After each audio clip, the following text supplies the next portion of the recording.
Bismillahirrahmanirrahim. Assalamualaikum warahmatullahi wabarakatuh.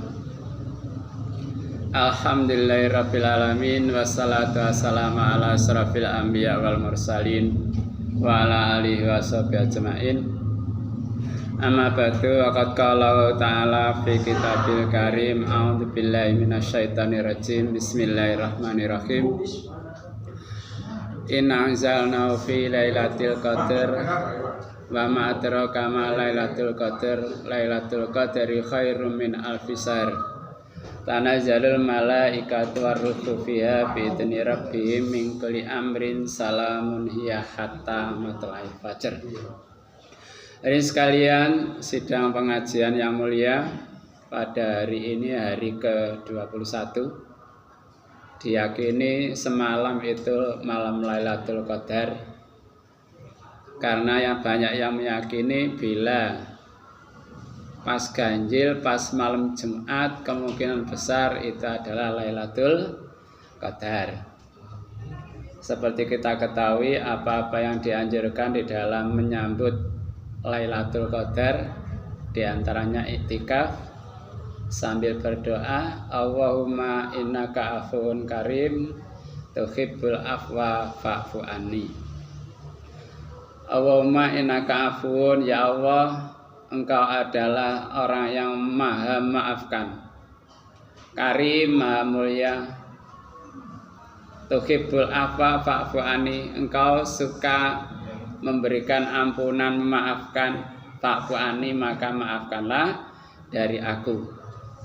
Jadi itu sebagian yang dianjurkan oleh Rasulullah ketika Aisyah bertanya kepada Rasulullah, ya Rasulullah, apa yang aku baca ketika menyambut datanya bulan Ramadan, ketika menyambut datanya malam Lailatul Qadar? Rasulullah memberikan pelajaran, bacalah Allahumma innaka afuwun karim tuhibbul afwa fa'fu anni. Jadi dianjurkan di malam-malam 10 yang akhir, karena Rasulullah sendiri mengatakan takharra lailatul qadri fi asri awakhiri min Ramadan. Carilah Lailatul Qadar di 10 hari terakhir daripada bulan Ramadan. Barang siapa tepat menangi nemoni adanya Lailatul Qadar, Allah mengatakan Lailatul Qadri khairum min alfi syahr, bahwa malam itu ada lebih baik daripada 1000 bulan. Nah, 1000 bulan bila dihitung sekitar 83 tahun lebih 3 bulan. Dan hanya umat Nabi Muhammad yang diberi keistimewaan adanya malam Lailatul Qadar. Malam itu ketika Allah menurunkan Al-Quran, Inna anzalnahu fi lailatin mubarakatin. Kami turunkan Al-Quran fi lailatin mubarakah, di dalam malam yang barokah, yaitu Lailatul Qadar. Jadi apapun sesuatu yang bersentuhan dengan Al-Quran itu akan menjadi berkah, akan menjadi mulia. Jadi demikian pentingnya Al-Quran, sehingga apapun yang bersentuhan, bergandengan dengan Al-Quran, dia akan menjadi mulia. Katakanlah misalnya suatu keluarga yang di situ berusaha menerapkan Al-Quran dalam kehidupan sehari-hari, maka keluarga tersebut akan mendapatkan kemuliaan, mendapatkan ketentraman di situ karena adanya Al-Quran. Jadi banyak sekali orang-orang yang dimuliakan karena adanya Al-Quran, termasuk ketika zaman Nabi Muhammad, di zaman jahiliyah sebelum turun Al-Quran. Jahiliyahnya luar biasa. Setiap lahir anak perempuan dibunuh, khamr diminum, perzinaan merajalela, dan seterusnya. Banyak sekali kejahatan yang ada pada masa itu. Dan pada masa itu umat bangsa Arab itu sangat terpuruk. Tapi setelah mereka mengenal Al-Quran, bangsa itu menjadi mulia, bahkan menjadi teladan terbaik bagi seluruh alam, yaitu dari Rasulullah, wa ma arsalnaka illa rahmatan lil alamin. Jadi karena dengan adanya Rasulullah yang membawa Al-Quran, itu akan menjadi rahmat bagi seluruh alam. Maka dari itu Rasulullah mengatakan, siapa yang menjadikan Al-Quran sebagai pimpinan, maka dia akan mengajak ke surga Allah. Sebaliknya, siapa yang meninggalkan Al-Quran, tidak mengikuti Al-Quran, meninggalkan Al-Quran, maka Al-Quran akan mendorong dia masuk ke dalam neraka. Jadi luar biasa dalam bulan Ramadan, salah satu diantaranya malamnya itu adalah malam Lailatul Qadar yang lebih baik daripada 1000 bulan. Dan banyak lagi keistimewaan-keistimewaan yang lain. Di antaranya ketika bulan Ramadan Allah ngerantai yaitu adanya setan.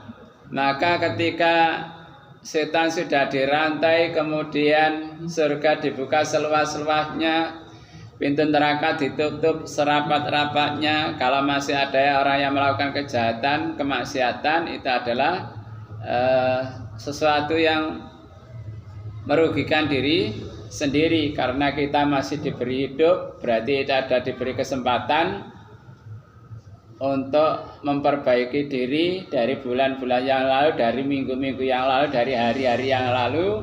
Ketika kita dibangkitkan dari tidur kita, berarti Allah masih memberikan kesempatan kepada kita untuk menambah amal sholih, untuk memperbaiki diri, untuk bertaubat, untuk mohon ampun dari kesalahan-kesalahan yang telah lalu.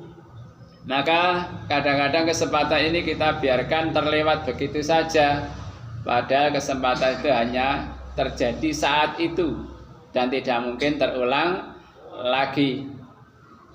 Tapi kadang-kadang kita melalaikan, sehingga Rasulullah mengatakan nikmatani maghbunun fihima kasirun minan nas as-sikha wal faraq, yaitu dua nikmat yang sering dilupakan oleh manusia, yaitu nikmat sehat dan sempat. Jadi kadang-kadang kita masih sempat, kita masih sehat, kadang-kadang kita tidak gunakan kesempatan kesehatan tersebut untuk beribadah kepada Allah, bahkan kita gunakan untuk bermaksiat kepada Allah. Kemudian ketika kita sakit baru menyadari betapa mahalnya kesehatan, betapa mahalnya kesempatan yang telah diberikan oleh Allah kepada kita.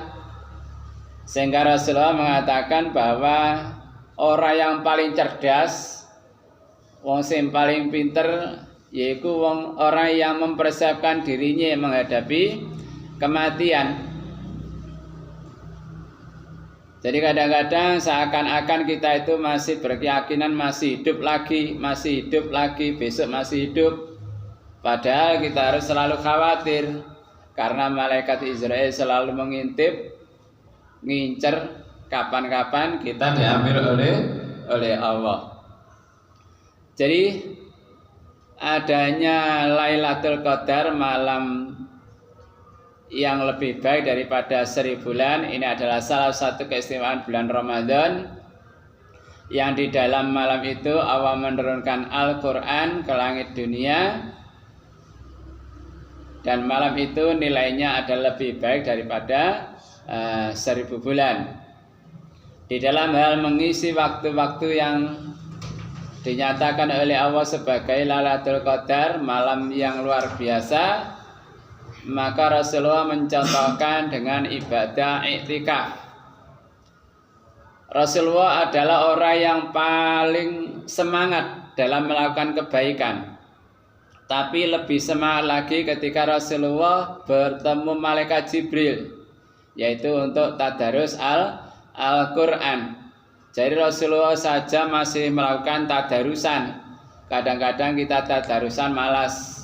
Pada Rasulullah, walaupun Rasulullah yang diberi oleh Allah Al-Quran yang telah dijamin dosa yang telah lalu dan yang akhir diampuni, itu saja masih membaca Al-Quran. Tapi kadang-kadang kita sendiri melalaikan, tidak memperhatikan untuk membaca Al-Quran. Maka di bulan Ramadan ini Allah menurunkan Al-Quran sebagai hudal linnas, petunjuk bagi manusia, wal furqan, pembeda mana yang baik, mana yang buruk, mana yang halal, mana yang haram. Di situ adalah merupakan jukla, apa jukla itu? Petunjuk pelaksanaan bagaimana menjadi hamba Allah yang sebenarnya. Jadi adanya Al-Quran itu adalah memanusiakan manusia. Karena ketika kita melanggar aturan Allah, maka kita telah keluar dari sifat kemanusiaan itu sendiri. Misalnya seseorang melakukan perzinaan. Ketika dia melakukan perzinaan, itu sudah keluar dari sifat kemanusiaan. Karena zina itu adalah perbuatan daripada hewan. Lah kok ada manusia yang melakukan, nah itu adalah merupakan suatu kehinaan. Berarti dia keluar dari sifat kemanusiaan. Bahkan ada yang lebih kecil lagi. Tidak ada namanya hewan laki-laki perempuan, hewan jantan dengan jantan, betina dengan betina, tapi ada manusia yang melakukan antara laki-laki dengan laki-laki, perempuan dengan perempuan, yang kita kenal dengan istilah LGBT.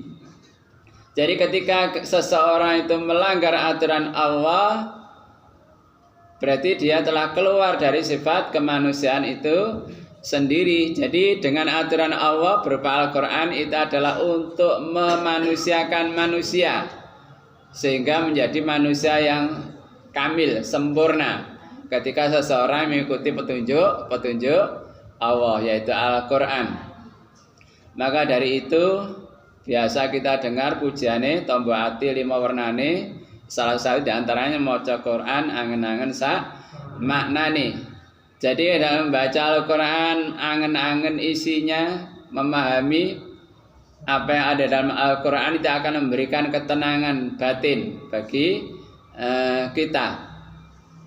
Jadi Al-Quran itu adalah salah satu petunjuk terbaik yang diberikan oleh Allah yang Maha Baik kepada manusia, untuk memanusiakan manusia itu sendiri sebagai manusia, bagi kemaslahatan manusia itu sendiri.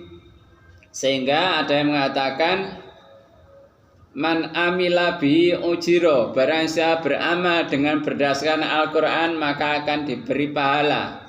Man hakama bi udl, barang siapa berhukum dengan hukum Al-Quran pasti adil. Jadi misalnya laki-laki boleh nikah 4, itu yang adil. Laki-laki dapat warisan 1 pikul, wong wedok oleh sak gendong, itu adalah aturan yang adil. Dan banyak lagi aturan-aturan yang lain yang di situ menunjukkan keadilan, dan yang adil tidak harus sama. Jadi barang siapa berhukum dengan hukum Al-Quran pasti adil. Nyolong diketok tangane, asyarik wasyarikatu faqtau aydiyahuma, maling lanang maling wedok ketoken tangane, yang niku sing adil. Dan seterusnya banyak sekali aturan-aturan dalam Al-Quran, itu adalah bagi kemaslahatan manusia itu sendiri.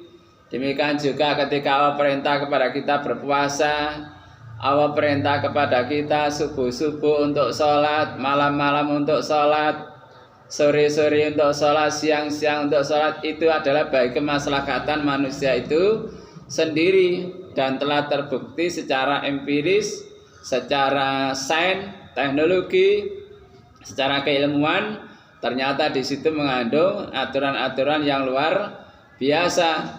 Demikian juga masalah talak, ada masa iddah, ternyata di situ memang bagi kemaslahatan manusia itu sendiri.